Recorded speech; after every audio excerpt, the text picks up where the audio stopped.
Assalamualaikum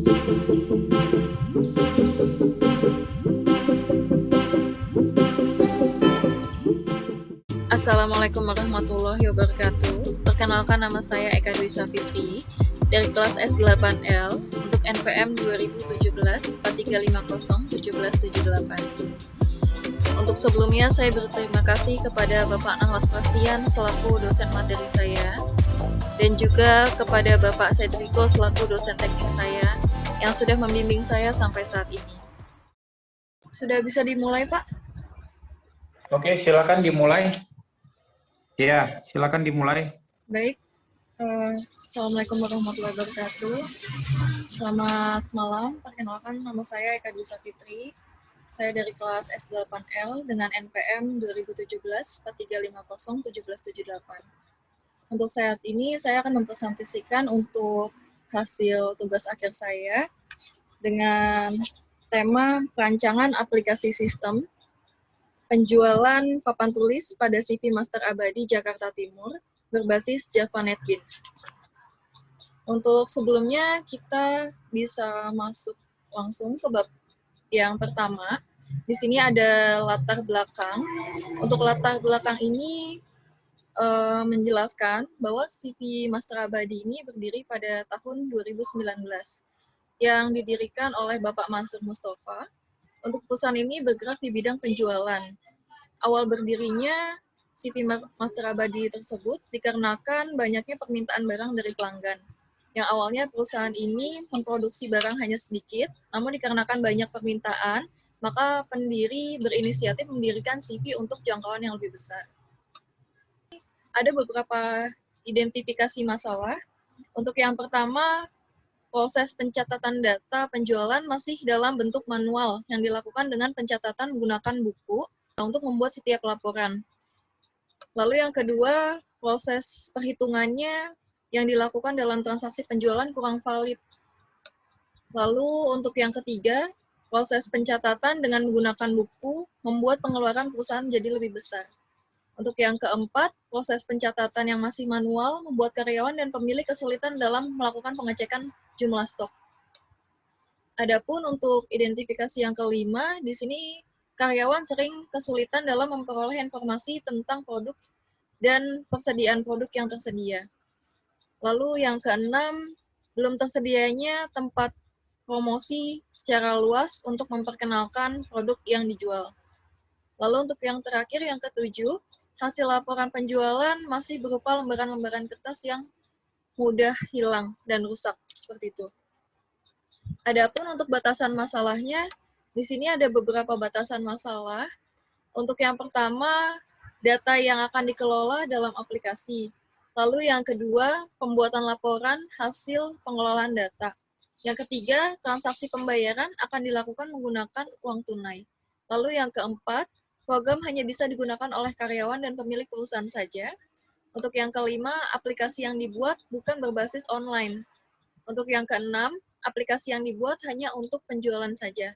Lalu yang ketujuh, rancangan sistem penjualan papan tulis dirancang menggunakan bahasa pemrograman Java, sedangkan database menggunakan MySQL. Untuk rumusan masalahnya di sini juga sudah saya buat. Untuk yang pertama, untuk rumusan masalahnya ini bagaimana sistem yang sedang berjalan pada CV Master Abadi. Lalu untuk yang kedua, bagaimana cara membuat dan merancang sistem informasi penjualan barang pada CV Master Abadi. Untuk yang ketiga, bagaimana cara menciptakan sistem untuk memudahkan transaksi penjualan pada CV Master Abadi. Lalu untuk yang keempat, bagaimana mengimplementasikan sistem informasi penjualan pada CV Master Abadi. Untuk yang kelima, bagaimana cara melakukan pembayaran untuk meminimalisir kesalahan pada sistem.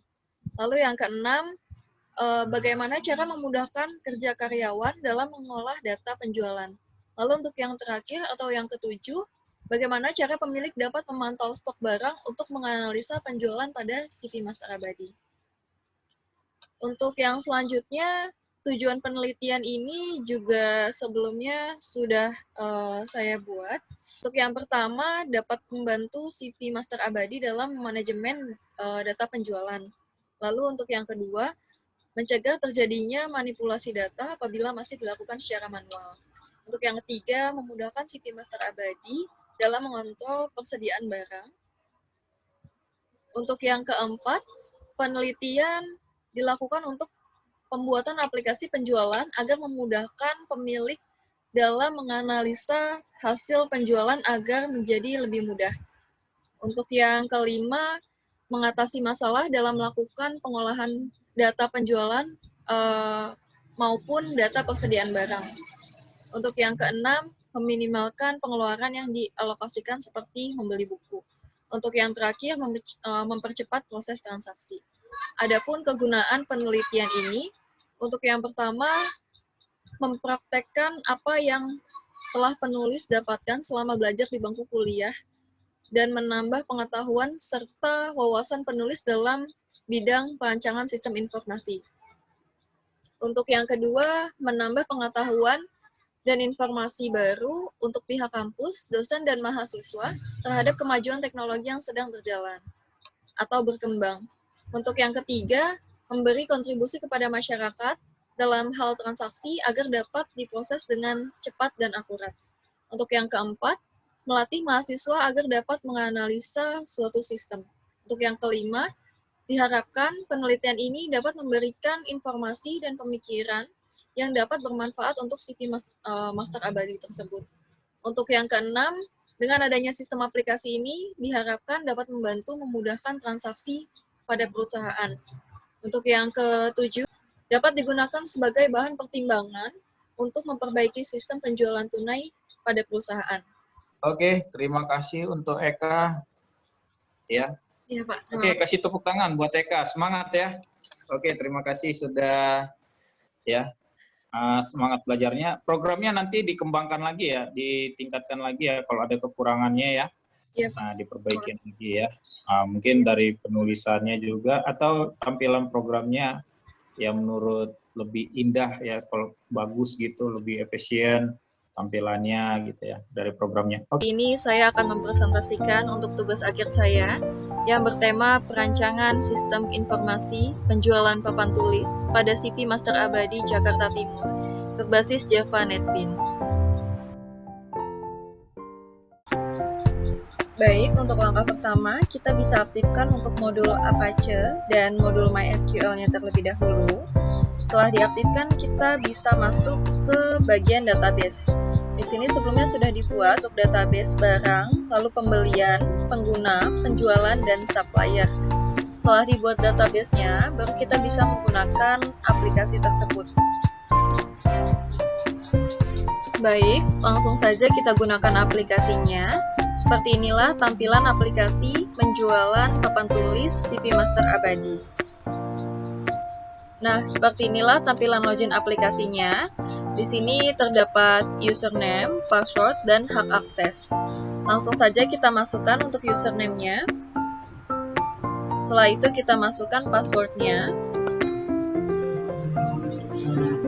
Di dalam hak akses, di sini terdapat 3 hak akses. Untuk yang pertama ada pemilik, lalu kasir, dan persediaan. Nanti kita akan coba satu persatu. Untuk saat ini kita coba ke bagian pemilik terlebih dahulu.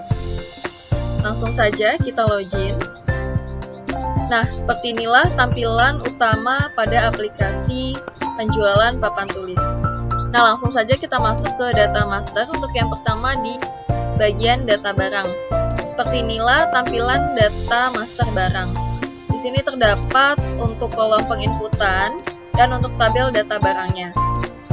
Langsung saja kita tambahkan. Untuk kode barang di sini sudah otomatis, jadi tidak perlu diinput kembali. Lalu di sini terdapat nama barang, kita bisa pilih salah satunya. Misalnya kita pilih whiteboard standing. Lalu terdapat ukurannya juga, misalnya kita pilih 30 x 50 cm. Untuk harga beli misalnya kita input 150.000. Lalu untuk harga jualnya misalnya 200.000.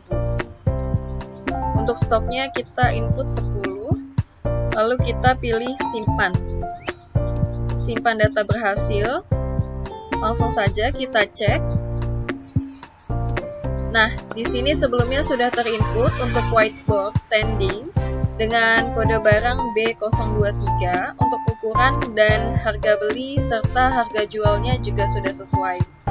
Mari kita coba untuk mencari kode barang B022.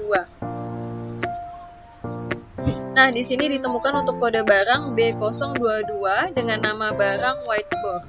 Lalu untuk ukurannya 120 x 200 cm dan seterusnya. Lalu di sini juga terdapat beberapa button seperti edit dan hapus. Mari kita coba satu persatu. Untuk yang pertama kita coba ke button edit. Nah, di sini sudah keluar dengan kode barang B022. Mari kita edit. Misalnya kita edit untuk harga belinya saja. Di sini 800.000. Langsung saja kita simpan. Edit data berhasil. Mari kita cek. Nah, di sini untuk harga beli yang sudah kita rubah benar teredit ya, menjadi 800.000. Mari kita coba untuk button hapus. Di sini langsung saja kita hapus. Yes. Oke. Coba kita cari lagi untuk kode barang B022. Nah, di sini sudah berhasil terhapus. Oke, langsung saja kita masuk ke data master yang kedua. Di sini ada data supplier. Seperti inilah tampilannya. Langsung saja kita coba untuk data supplier baru. Untuk ID supplier di sini sudah otomatis, jadi tidak perlu diinput kembali. Lalu untuk nama kita coba isi Gifar. Untuk emailnya kita input gifar@gmail.com. Lalu untuk nomor handphonenya 08976654. Untuk alamatnya di Jalan Haji Nawi. Kita simpan. Simpan data berhasil ya. Oke, langsung aja kita cari untuk data yang sebelumnya kita input.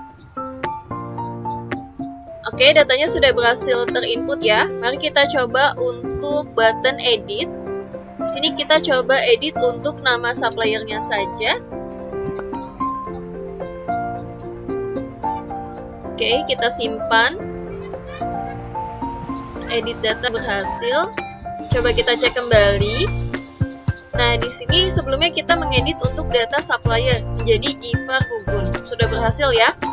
Lalu kita coba untuk button hapus.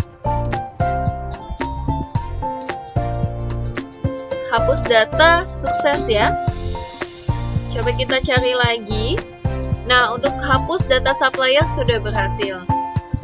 Lanjut untuk data master yang ketiga, di sini ada data pengguna. Seperti inilah tampilannya.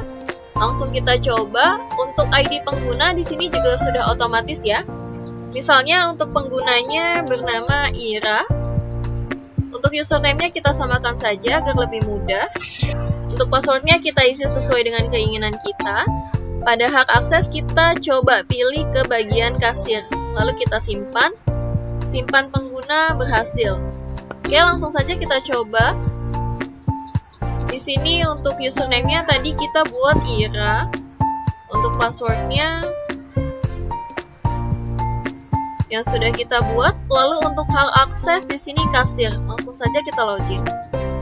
Seperti inilah untuk tampilan utama bagian kasir. Untuk bagian kasir tidak bisa mengakses semua aplikasi, yang dapat diakses hanya beberapa saja. Pada bagian data master yang hanya bisa diakses hanya data supplier. Lalu pada bagian data transaksi, hanya bisa diakses data penjualan saja. Lalu untuk pada bagian laporan, hanya bisa diakses untuk laporan supplier dan laporan penjualan saja. Untuk peraturan dan about masih dapat diakses untuk semuanya. Oke, kita coba kembali ke hak akses pemilik agar kita dapat mengakses untuk semua aplikasinya terlebih dahulu ya. Langsung saja kita login kembali.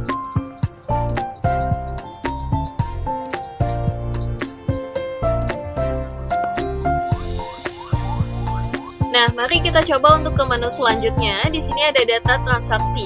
Kita coba untuk data penjualan terlebih dahulu. Seperti inilah tampilan data transaksi penjualan. Untuk tanggal juga di sini sudah otomatis. Langsung saja kita tambahkan. Untuk nomor transaksi juga sudah otomatis ya, jadi tidak perlu diinput kembali. Langsung saja kita input nama pembeli. Misalnya kita beri nama Pipit.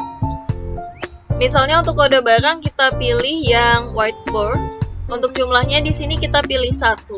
Lalu untuk pembayarannya semisalnya 655.000. Untuk kembalinya 5.000. Di sini jangan lupa klik tambah agar data yang kita input bisa masuk ke keranjang belanja. Seperti ini contohnya.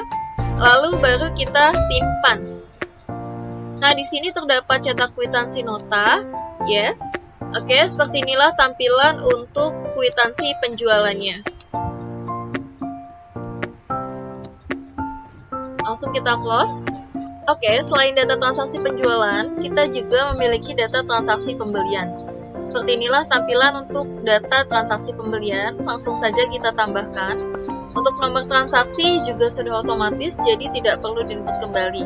Coba kita input untuk data supplier. Di sini sudah terdapat beberapa supplier yang sudah kita input. Langsung saja, misalnya contoh supplier atas nama Eka. Di sini untuk barangnya B001 dengan harga 650. Untuk jumlahnya kita coba 1. Setelah itu kita klik tambah agar barang masuk ke dalam keranjang belanja. Nah, untuk harga di sini sudah otomatis, jadi sudah tidak perlu diinput kembali. Langsung saja kita simpan. Cek kwitansi nota. Yes. Nah, seperti inilah untuk kwitansi pembelian dari supplier. Dari beberapa data yang sudah kita input, langsung saja kita masuk ke bagian laporan. Untuk yang pertama, ke bagian laporan barang. Di sini untuk nama barang kita bisa pilih, contohnya whiteboard standing. Kita cetak langsung. Seperti inilah tampilan untuk laporan barang berdasarkan nama barangnya. Lalu setelah itu kita coba untuk cetak semua. Nah, ini adalah beberapa laporan yang sudah kita buat sebelumnya. Nah, untuk laporan yang kedua, di sini adalah laporan data supplier. Langsung saja kita cetak. Ini adalah beberapa supplier yang sudah kita input sebelumnya. Di sini terdapat 4 supplier yang sudah kita input. Selain itu, kita juga bisa masuk ke laporan pembelian. Pada laporan pembelian, di sini terdapat dari tanggal berapa sampai tanggal berapa kita melakukan transaksi pembelian. Misalnya kita beri contoh, dari tanggal 11 Agustus sampai dengan tanggal 25 Agustus. Oke, langsung saja kita cetak. Nah, seperti inilah laporan pembelian barang per periode ya. Dari tanggal 11 Agustus sampai dengan tanggal 25 Agustus. Bagaimana kalau kita ingin mencetak semua transaksi pembeliannya? Nah, apabila kita ingin melihat semua laporan, langsung saja kita cetak semua. Ini adalah tampilan laporan pembelian barangnya. Oke, untuk yang terakhir kita bisa masuk ke laporan penjualan. Di sini juga sama, untuk laporan penjualan kita bisa ketik dari tanggal berapa kita melakukan transaksi penjualan sampai dengan tanggal berapa. Oke, kita kasih contoh di sini dari tanggal 6 Agustus sampai dengan tanggal 11 Agustus. Mari kita cetak. Nah, ini adalah laporan penjualan barang per periode dari tanggal 6 Agustus sampai dengan tanggal 11 Agustus. Bagaimana kalau kita ingin melihat semua laporan penjualannya? Langsung saja kita cetak semuanya. Seperti inilah tampilan laporan penjualannya.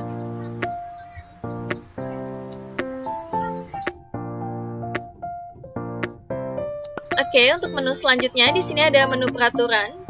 Coba kita ganti passwordnya. Nah, di sini kita masukkan untuk password lamanya. Misalnya untuk password lamanya kita okekan terlebih dahulu. Setelah itu kita ganti password barunya apa? Nah, kita okekan. Setelah itu kita ketik ulang untuk password barunya. Oke. Langsung saja kita coba apakah berhasil. Langsung saja ketik untuk username-nya di sini pemilik ya. Untuk password barunya langsung saja kita login. Oke, kita berhasil masuk ke dalam menu utama. Berarti untuk ganti password yang sebelumnya berhasil ya. Baik, untuk yang terakhir di sini terdapat menu about, yaitu tentang aplikasi atau tentang pemilik, yaitu saya sendiri Eka Dwi Safitri. Untuk aplikasi ini saya berikan judul penjualan papan tulis CV Master Abadi. Dengan tujuan dibuatnya aplikasi ini untuk memudahkan perusahaan melakukan transaksi pembelian barang dan transaksi penjualan barang. Saya rasa cukup sekian untuk presentasi dari saya. Kurang lebihnya mohon dimaafkan. Assalamualaikum warahmatullahi wabarakatuh.